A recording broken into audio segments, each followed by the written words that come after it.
You want answers? I want the truth! You can't handle the truth! Welcome to Truth and Logic, the weekly talk show that uses logic to explain the truth. And the truth shall set you free! Here's DaRon Montgomery, David Cross, and Michelle Daniels. Good afternoon. You're listening to Talk Zone Radio. This is Truth and Logic with DaRon, David, and Michelle. I am DaRon. It's David. And Michelle's not with us today, but she will be back next week, family. It's 2 p.m. Central Standard Time. Depending on where you are, you can adjust that time accordingly. We'd like to thank you for listening and welcome you once again to our weekly open forum discussion of current events and social issues.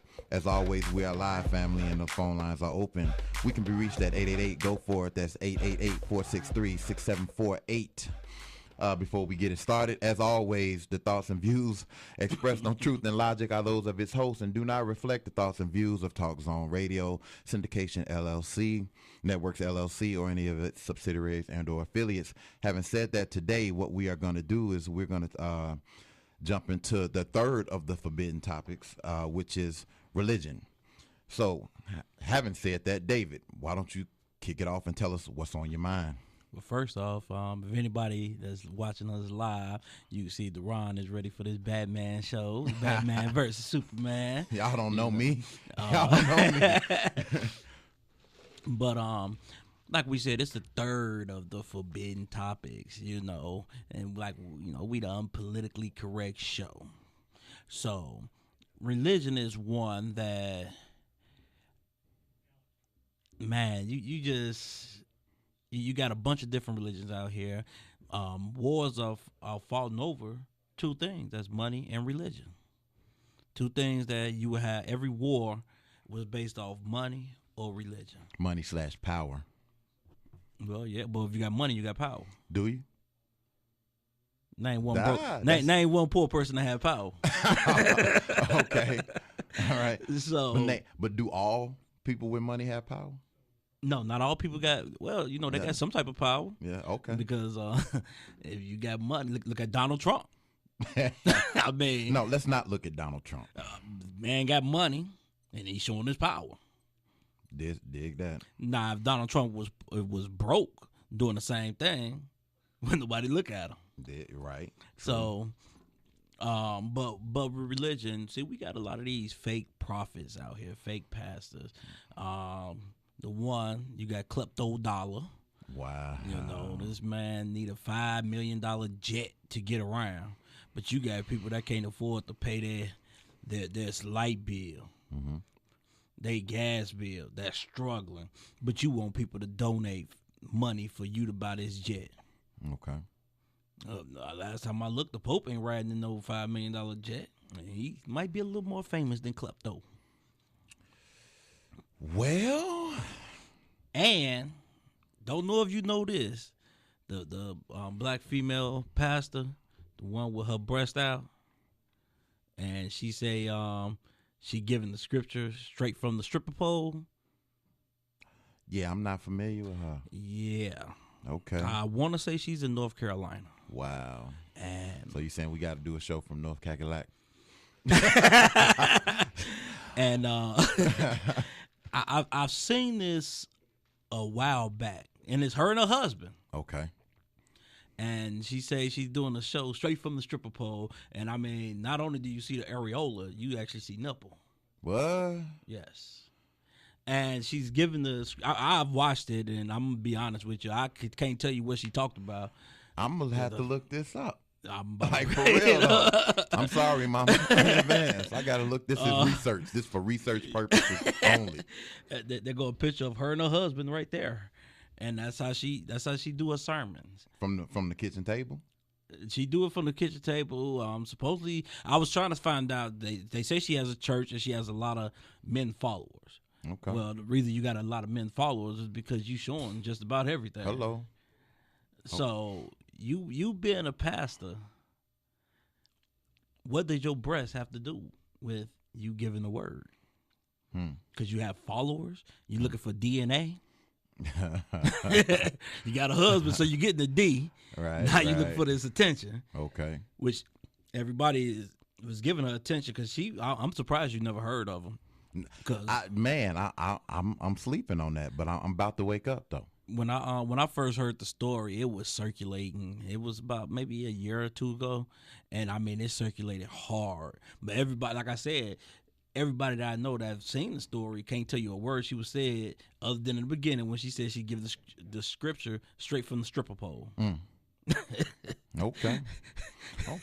Well, let me go ahead and jump in on this a little bit, man. I mean, anybody who's listened to the show any amount of time knows that my mother calls in that she is a pastor, so that you pretty much know how I grew up, how I was raised, or what have you. So I'm just gonna say this: the Bible speaks against, it talks about coming against and speaking against His anointed. All right. Having said that, my problem. Okay. First of all, let's say this: do you know? Behind salvation, what is the second most talked about thing in the Bible? Money? No.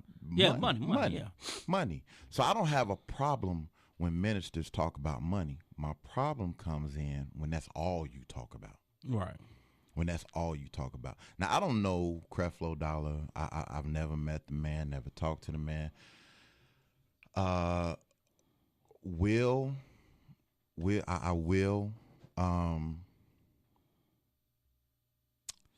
I don't know that he doesn't have an anointing. I'll put it like that. I don't know that. I have no idea. But it's possible for you to bastardize your anointing, if you will, okay? Right. Because for you to ask people to pay for a $5 million jet for you, that's a little ridiculous. That's a little stupid. Especially when they put it out that you make something like 60 mil a year. You could pay for this yourself. You don't need no donations, brother. I mean, so I'm not really sure exactly where that came from. So I don't have, like, a lot of people talk about ministers and they say, well, he driving a Mercedes or a Cadillac or whatever. Okay, on the flip side of that, I'm not going, okay, if you're telling me about the goodness of God and how good He is, this, that, and other, but you look broke, homeless, and destitute, I'm probably not going to be listening to you. I don't want to follow nobody like that. I don't, if so, I mean, it's like a catch-22 with these guys. You're damned if you do, you're damned if you don't. I think some of them go a little bit overboard, but I also think that a large problem with the ministers is not the ministers, it's the people who follow them, because they put them on these pedestals as if they're more than men. Right. You know what I'm saying? Because people don't go to church to go to church. They go to church because, oh, T.D. Jakes going to be there. Oh, Creflo Dollar going to be there. So-and-so, I mean, because how many times have you been to a black church? Let's just say a black church, and they say, oh, it was good. It was a good sermon. And you say, oh, man, what they talk about? I don't know, but the Spirit was moving. Hold on a second. Hold on a second. It was good, but you don't know what was talked about. I got a problem with that. They're talking about sexual chocolate. Because people seem to be more caught up in the show of the church than what the church is. And okay, I had one time a person, I mean, it was something going on at a church, and I won't say what it was because everything don't need to be talked about, whatever. But and there was a certain part of the program where they said, well, we're gonna need to take this out and go somewhere else and do it. And I was like, why? And they said, well, brother, because we in the church. And I was like, well, is the church this building or is the church you? I believe the body is a temple. Because when Jesus talked about the church, breaking it down and building it back up, He was talking about the body. Right. He called Peter the rock. He didn't call a building the rock. He called Peter the rock. So, I mean, I think for a large part, people got it messed up as far as what the church stands for, what the church is. And I mean, if you allow yourself to be blindly led by a man or a woman, then something's wrong with you. Because I mean, the Bible tells you very, very clearly to study to show yourself approved. It don't say, well, listen to what this man or woman tell you and just go with that. Right. Roll with that. And I think a lot of people do that. My wife went to She was telling me about a church she was at. Her aunt had on pants, and I guess the pastor pretty much made them sit in the back because they didn't believe in women wearing pants. I mean, yeah, that's another thing that I have a problem with, because number one, that whole part of the Bible, they talk about women basically acting like men. That don't have anything to do with their look. Back then, everybody wore robes. Everybody had on something that looked like a dress. Everybody, men and women. So where did they get this? Well, you can't wear pants in the church. That's propaganda. That's rhetoric that man instilled. That don't have nothing to do with the Bible. What they were talking about were women acting like men, which symbolizes and speaks to homosexuality, lesbianism. Right. You know what I'm saying? It don't have nothing to do with dress, because everybody had on a robe. Everybody had on a dress. But see, like one of the problems I have is, they say come as you are. And if a female coming in like a Jezebel or a man coming in like a thug, whatever the case may be, if you make this person feel uncomfortable, because they coming in for a reason, whether it's a good reason or a bad reason, maybe you could touch this person, save a soul, whatever you think. But if you make this person feel uncomfortable, and do you really think this person is going to come back? Because if you give this person the word, maybe eventually they will evolve into what you feel like a churchgoer should wear. And they won't come in looking like a Jezebel. Okay. It looks like Pastor Quinn is calling in earlier than normal. Hold on one second. Pastor Quinn, you with us? I am here. Hey, how you doing? How'd I do so far? So far, I just got a couple of things. This is good. How'd I do so far? I'm good. I'm all right so far. I'm not in the doghouse. You're doing good. I'm not in the doghouse, am I? No, you're not. Okay. All right.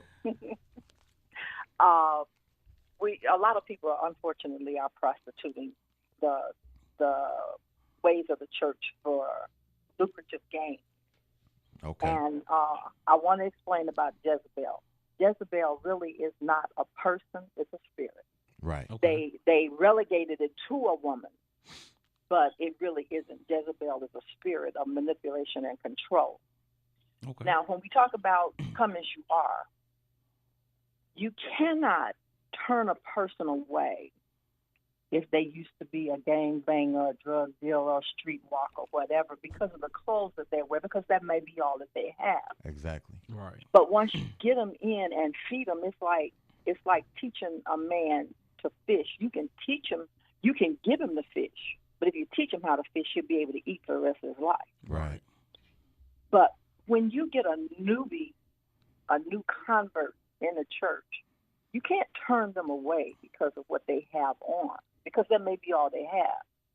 But once they come in and the love of God is really shown and they're being taught the way of the church world, then they will begin to change their dress, their attitude. They don't have to be dressed to the nines, dressed the black tie and all that stuff.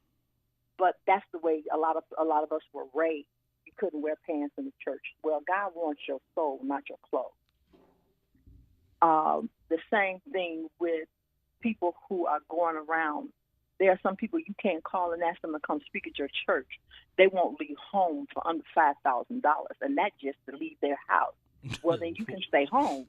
Right. Because it is not that serious. The work of the kingdom is supposed to be about the outcome, not the income. Right. I have gone to a lot of places and spoke and didn't get a dime.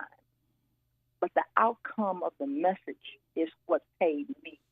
When people said, I needed to hear that, that made a difference in my life.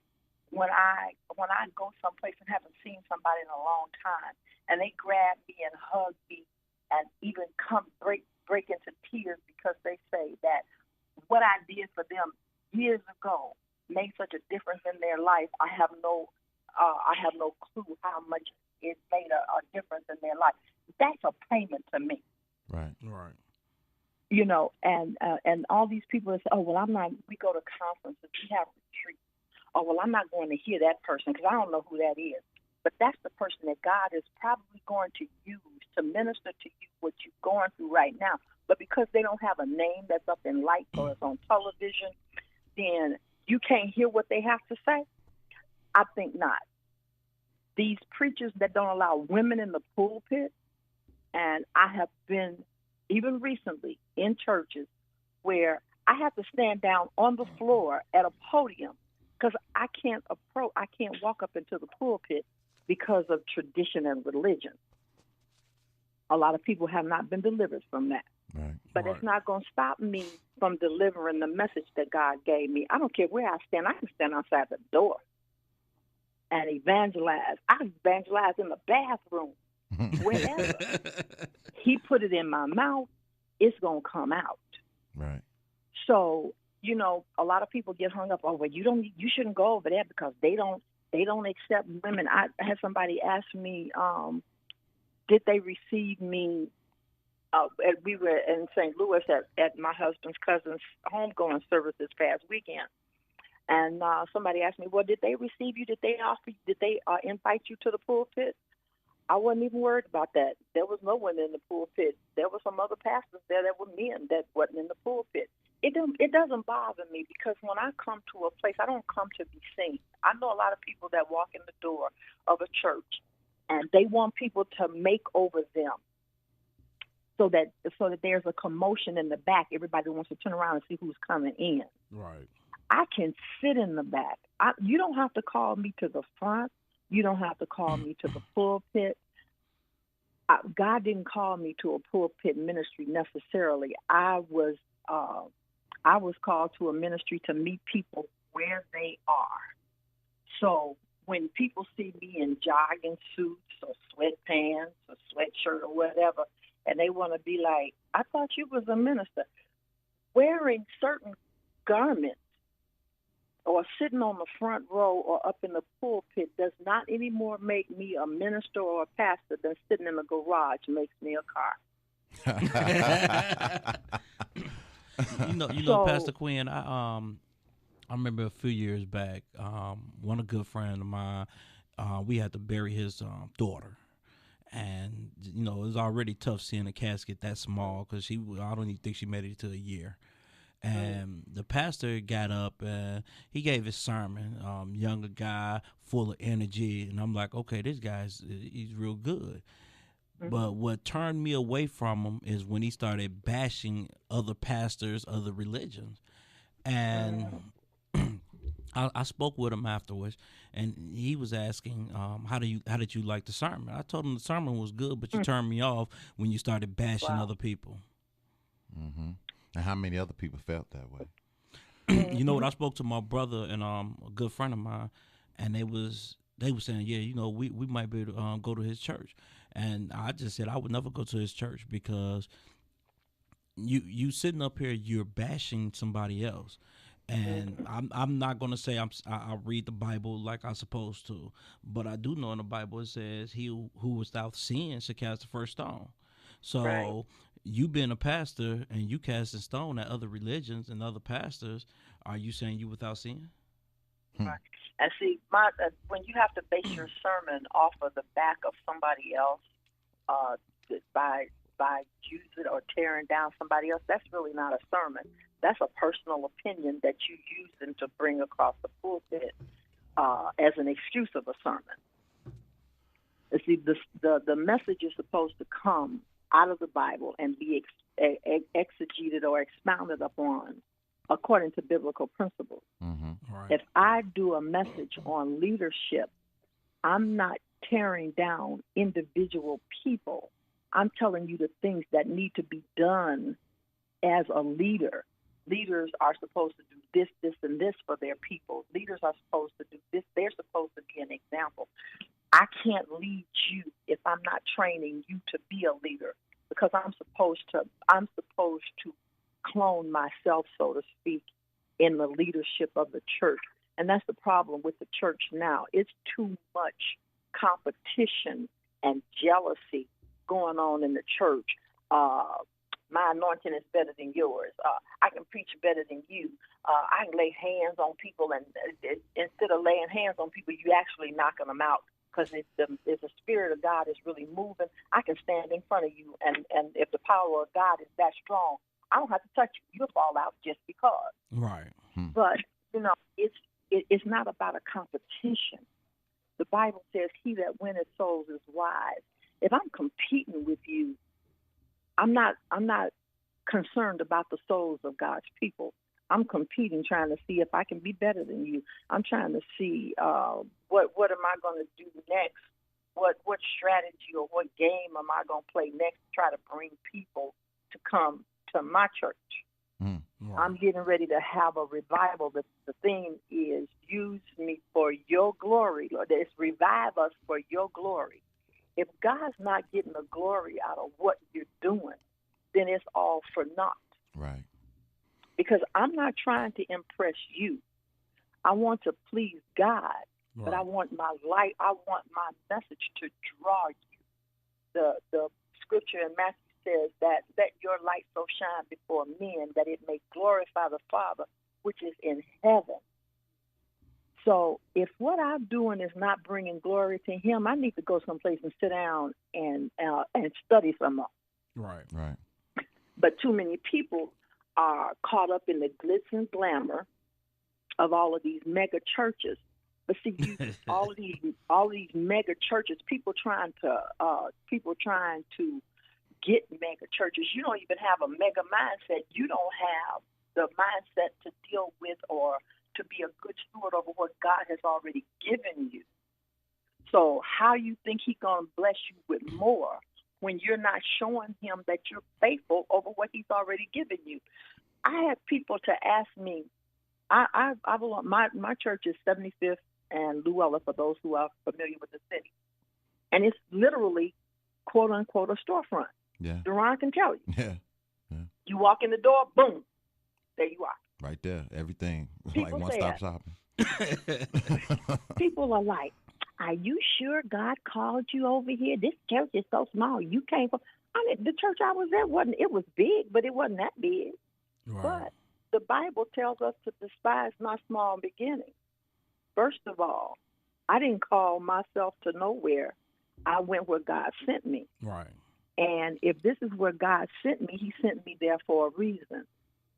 My job, my assignment is to find out what he wanted me to do at that local body while I'm there until he tells me to go elsewhere. Right.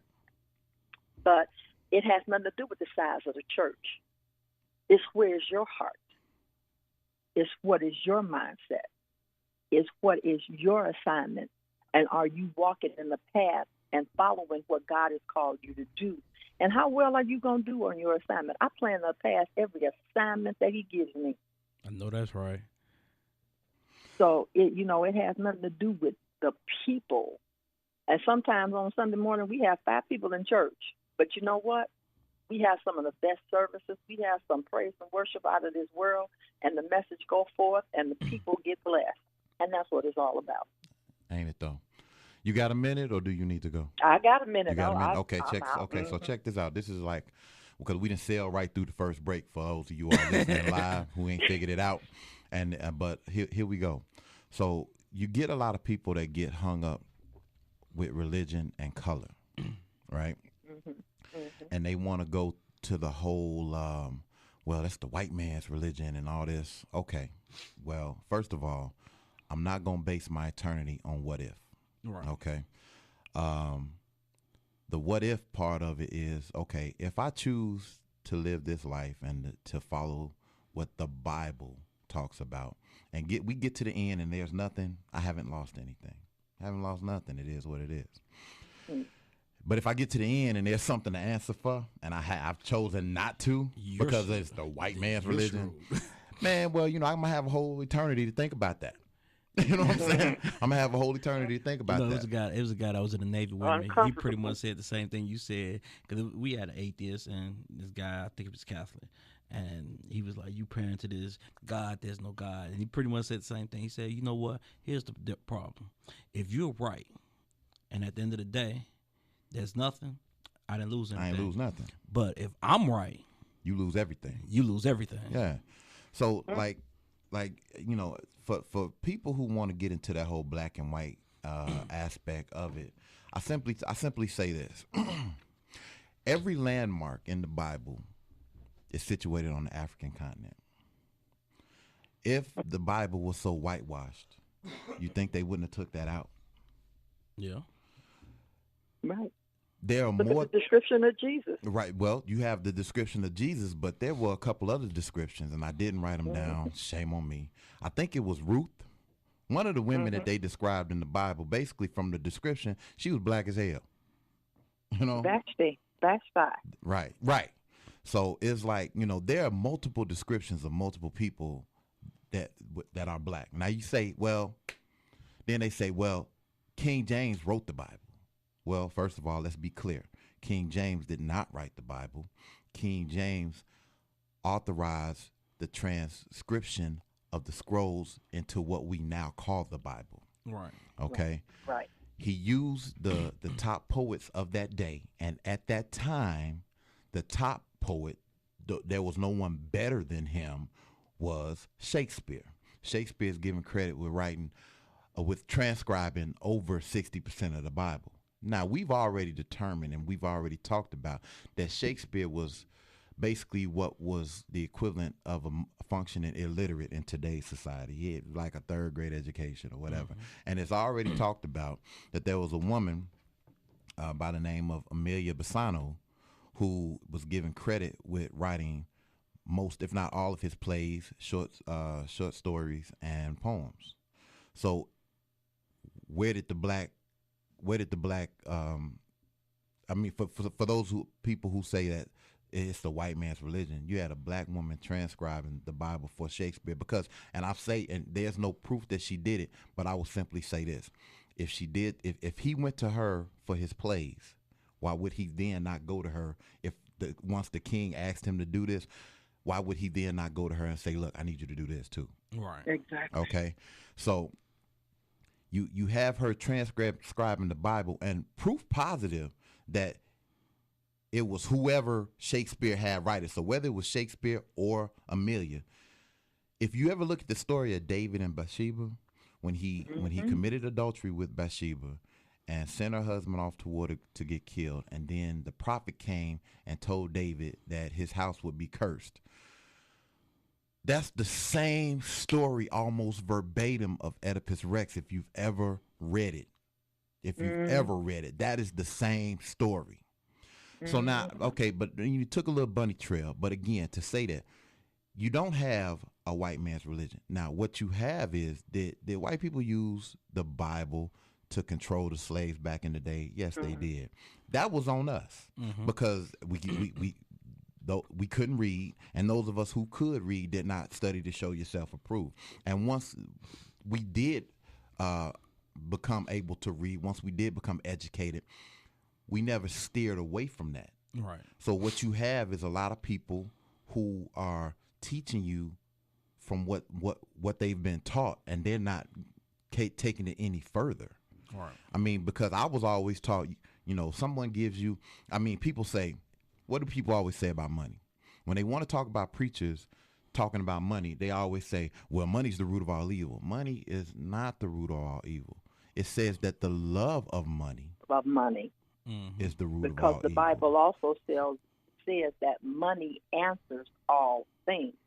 You know, that is an exchange for exactly goods and product. Exactly. And, you know, a lot of people get that twisted. So, I mean, you know, a lot of people are taking what people say and aren't taking it any further. I mean, because the Bible tells us about basically natural selection, about how the different races came about. Just look at the story of the Tower of Babel. They were trying to build a tower to go up and see God, and God said, "Yeah, we ain't gonna do that one. We ain't doing that." So I'm gonna confuse your tongues, and I'm gonna send y'all out to the four corners of the earth, which is one reason why people thought that the earth was flat, because in the Bible it was described as the four corners. Right. All right. But with that, we sailed through one break, family. We're not gonna sail through two. We're gonna go pay a couple bills, and we'll be right back at you. It's Truth and Logic, y'all. I want the truth. Back to David, DaRon, and Michelle for more Truth and Logic. We're fighters for truth, justice, and the American way. And we're coming right back at you, family. As always, it was once said by Gil Scott-Heron that the revolution wouldn't be televised, but you know what? It's damn sure going to be talked about. The question is, what do you have to say about it? Phone lines are open, 888-GO-FOR-IT. That's 888-463-6748. Now, before we left, we were talking about religion, and we definitely going to keep that conversation rolling. But for the third week in a row, we want to get to this logic letter, this new corner that we hang out on periodically on the show. We got a letter, and it's really kind of interesting because it's about us. So let's get right into it. It says, Dear Truth and Logic team, I've been listening to the show for a little over a month now, and I like what you all are doing. In general, I agree with a lot that you guys talk about, but I have a question. Why are you guys so mad? It says, at times you guys seem more anti-black than pro. You guys seem to come down pretty hard on the black experience in America. Can you elaborate on that for me? But please know, and he kind of dots that and signs the letter, I'm still a listener. Well, we like to thank you for still listening. David, you want to jump on that first, or you want me to get it? I'll jump on it. See, it's not so mad. Looking at the news nowadays, looking at the condition of the black community, it really breaks my heart. It really has me almost in tears because things are getting out of control. And when you sit back and look at the 80s, when we used to have, I remember my brother had this bumper sticker on his door that said "Stop the black on black crime." Mm-hmm.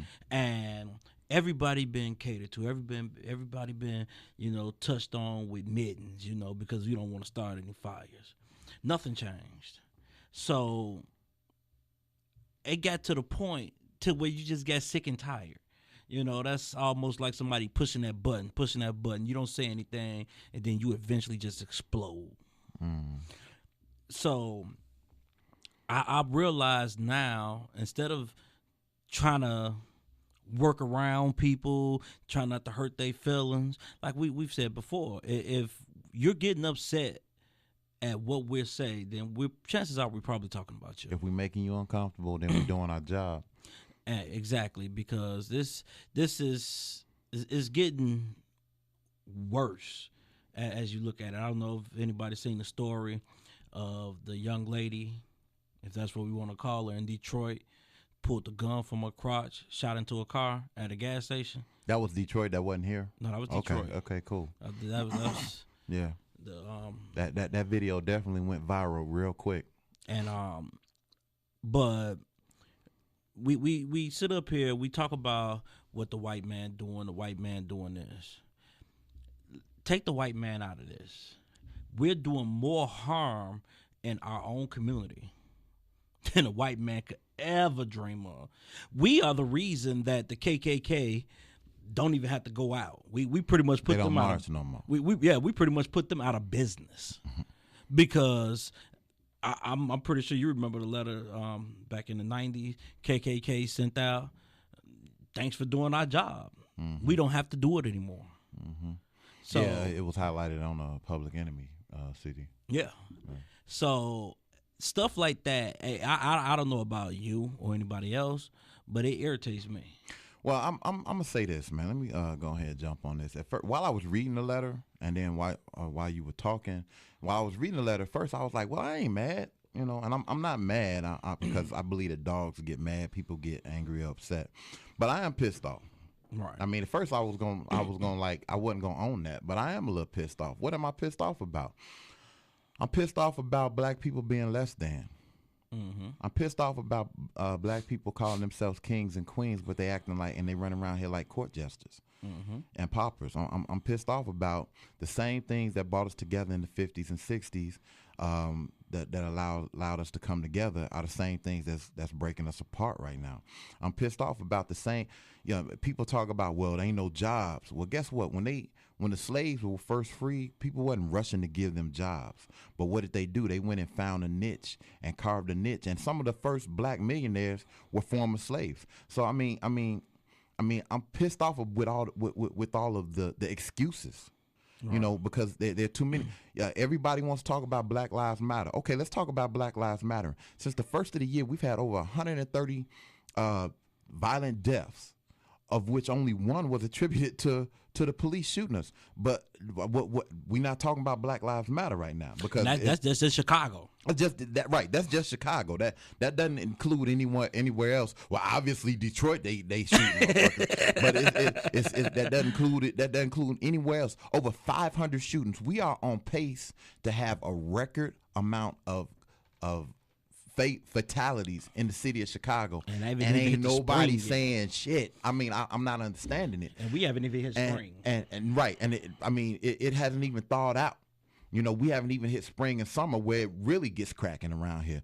So I mean, I'm a little pissed off about all of that. I'm pissed off that you know, basically you talk about women being looked at as the retarded kids. I'm pissed off that the black community is being looked at as retarded kids, because they do all kind of manner of dumb shit, and everybody makes excuses for why we do it. Oh, there are no jobs. Oh, corporate welfare. Oh, everything under the sun, except for y'all shouldn't be doing this, and we need to step.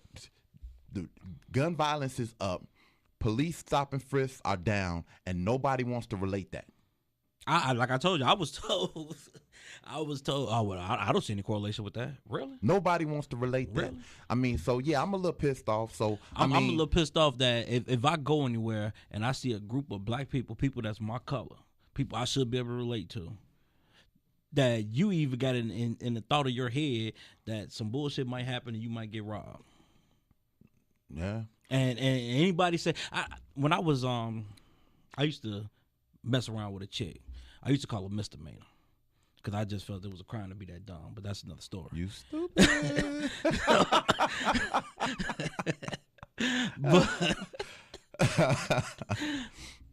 and the reason, because when I started messing around with her, I was 16. She was 25. She was my boss. She was never 25 and dumb.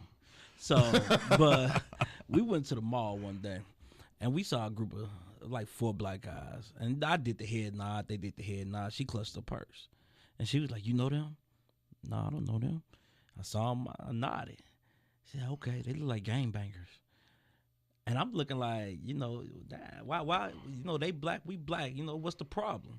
As I get older and you see all this bullshit that's going on, I can relate to where she coming from. Mm-hmm. Now, especially now, because things have gotten worse.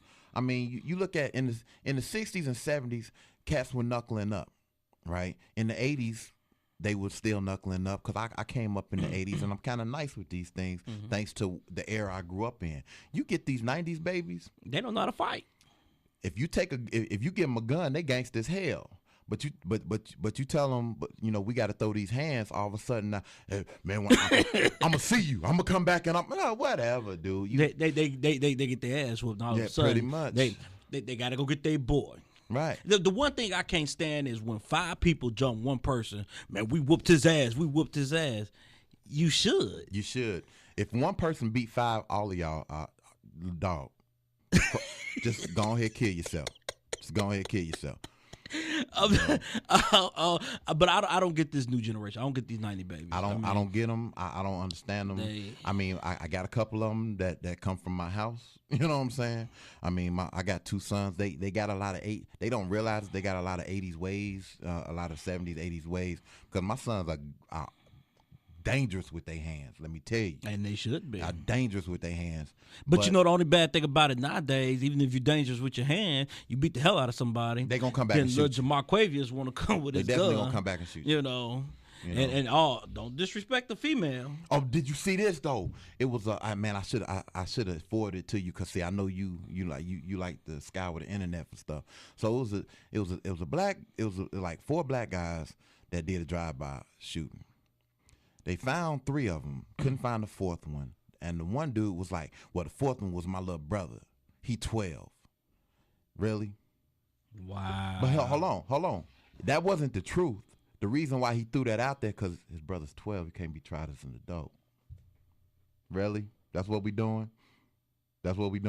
So we gonna start your little 12-year-old brother off with not being shit in life, so that you can get away with a murder. That's what we doing. That's the kind of shit that's pissing me off there. But he actually stupid, because if your brother was involved, he can be tried as an adult, because with murder you can. With murder you can. But it's another story, and I will look it up and find out. It was a female, a black female on a bus, and she was beating her child. Somebody told her she shouldn't do it. She made a phone call. 3 men came to one of the bus stops and shot up the bus. Huh. And I think it was Detroit. I will find the story. I will post it on the page. Well, Detroit and Chicago going back and forth with the stupid reward. Yeah, you got to throw Memphis in there too. You got America's toilet bowl, America's shithole, and America's sewer system. Memphis is so hot in the game that they get a whole TV show dedicated to them. Shout out to 48 Hours. Hey, I heard somebody say, they say you got to escape from New York, you got to escape from L.A. When the hell they going to come out with Escape from Chicago or Detroit or Memphis? I tell people that's from Detroit all the time, and if you're listening to the show and you're from Detroit, I love you. But, man, y'all got to get up out of there, man. Y'all need to put like a big-ass – if Donald Trump want to build a wall, build it around Detroit. And then you got Flint, where the water might catch on fire. You might want to get out of there. I'm just saying, I'm trying to tell you. Hold on one second. Mama? Pastor Queen, you still there? I'm still here. You got anything you want to say about this letter they called your son and your adopted son over here? They say that we're a little mad. Yeah. We're angry.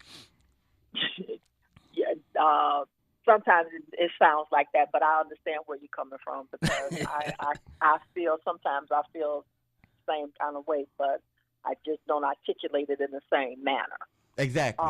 See, don't confuse my passion with anger. Exactly. I'm passionate about what I'm talking about. It's a sad situation. I mean, even with the 7-year-old baby that just killed himself because he thought the gun. Supposedly, he thought the gun was a toy. And why wasn't the gun locked up in a safe or a lockbox, though? Where did the gun come from? They don't even know. Supposedly, today another little girl got shot. Oh no! Come on. She didn't die. She didn't die. Luckily, she didn't die.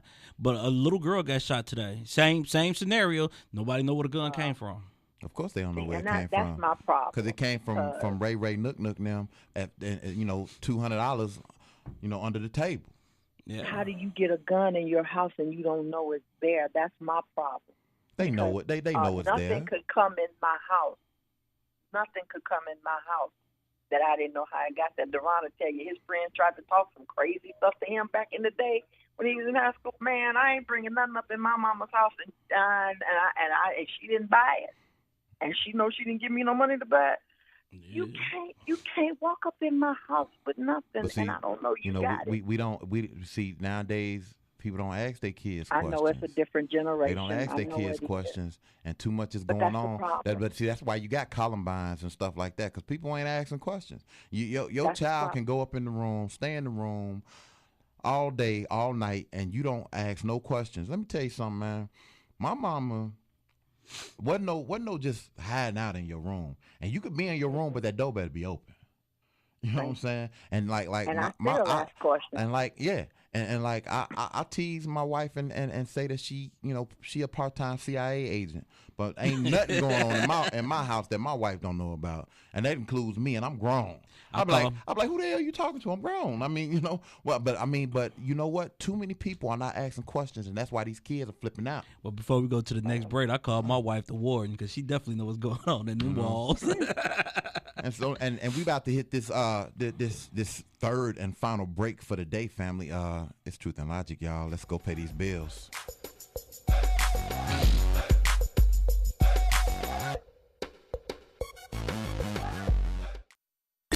Give us the truth. That's what we need. Truth and Logic. Back to DaRon, David, and Michelle on TalkZone.com. And we're coming right back at you, family, as we take care of this last segment, this last quarter of the show. This is Truth and Logic, and we can be reached at 888-GO-FOR-IT. That's 888-463-6748. We getting ready to take a trip to this corner that we go to that you all have come to know and love so well that we call Controversy Corner. So before we get there, Dave, why don't you set it up for them? Yeah, let me give you a little backstory. Release the hounds.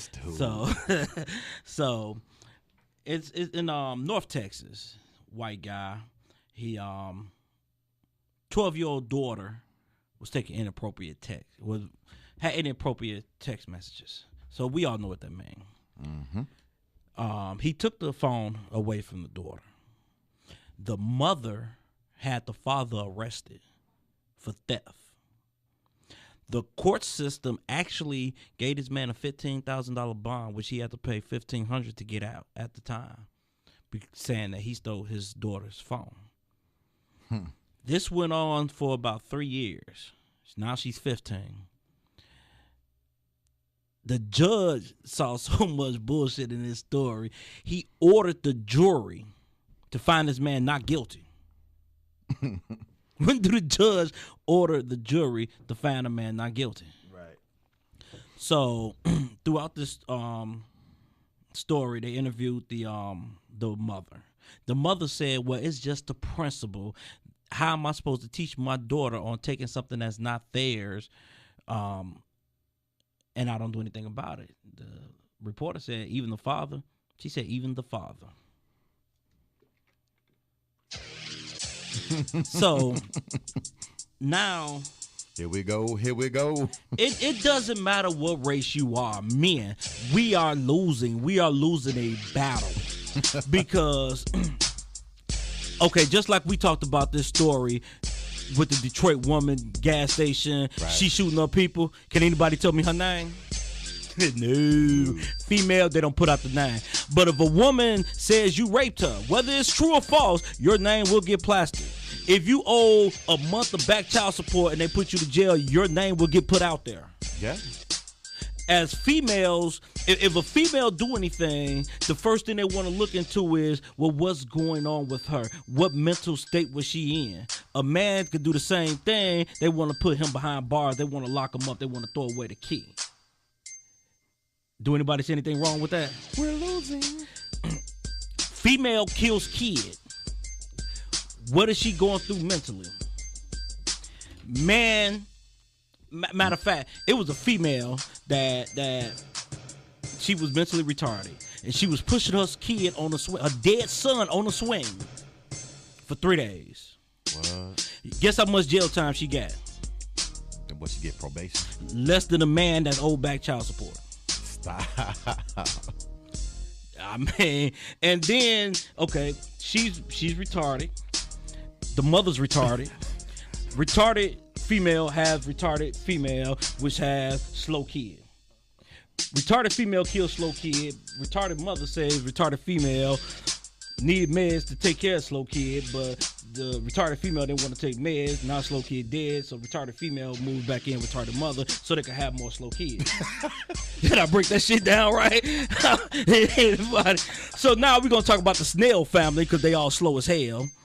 But nobody gets arrested. Nobody says a mentally retarded female can't have kids. Nobody says you living in this type of situation, you can't have kids. But the only person that's really made to be accountable for all this dumb shit that's going on is the male. Right. When do we say, okay, you as a female, you are the backbone of the family, as everybody says? When do we say, okay, you as a female have to be accountable? There's definitely some accountability missing because we always talk about men that need to be accountable, but we rarely say that about women.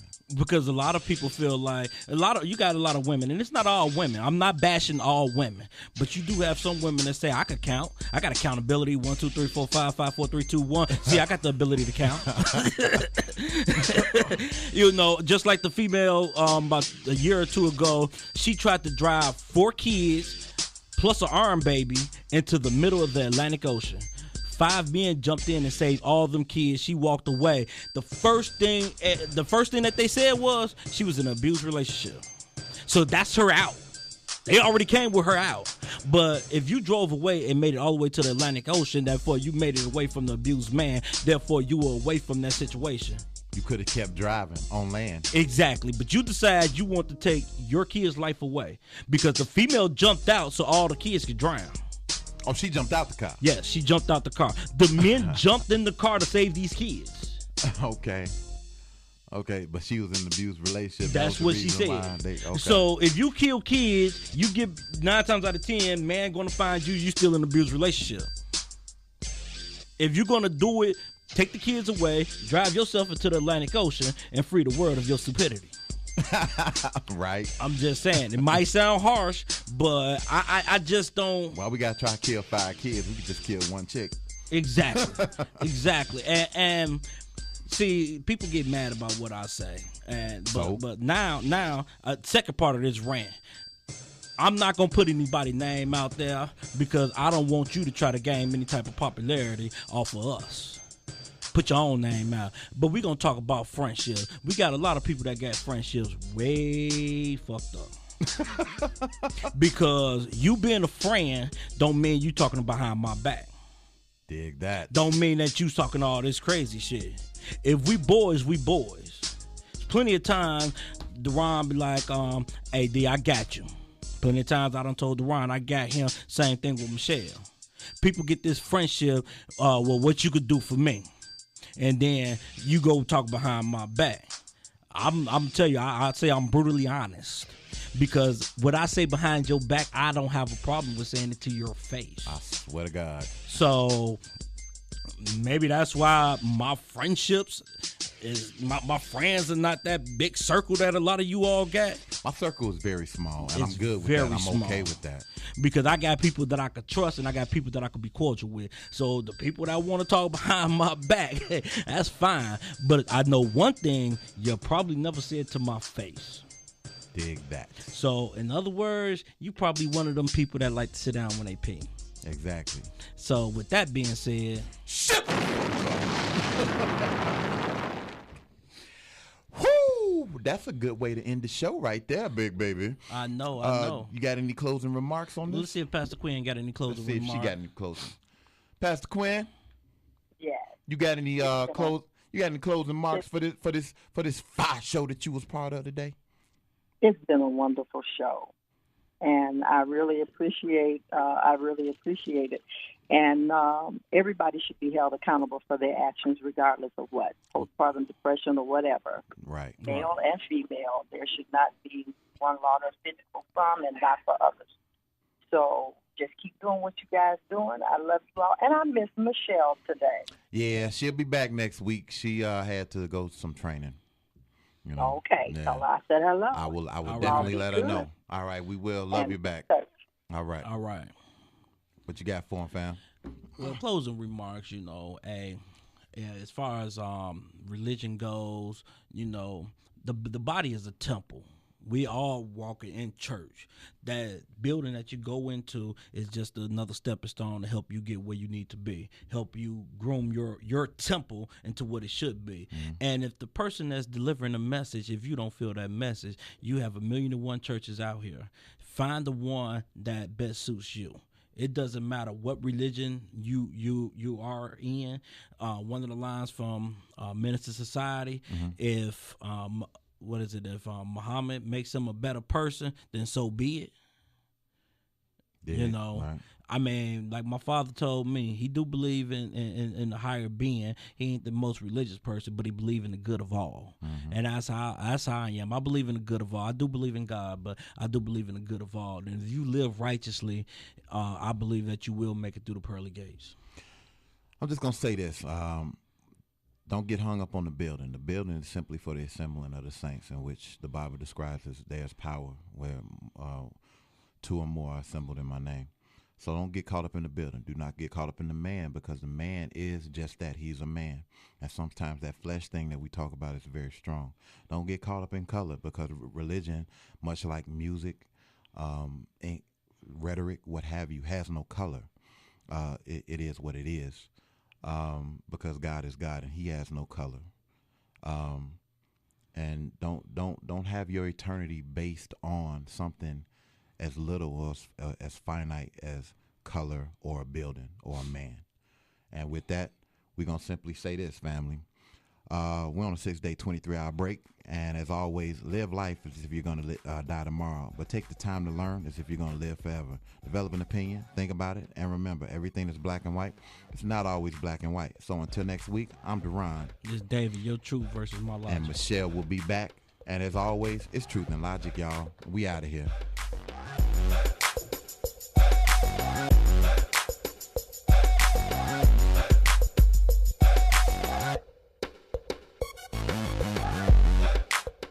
Do you like originality? Do you like affordability? Then you'll love the Lost and Found Boutique. Original urban gear at an affordable price. The Lost and Found Boutique, like them on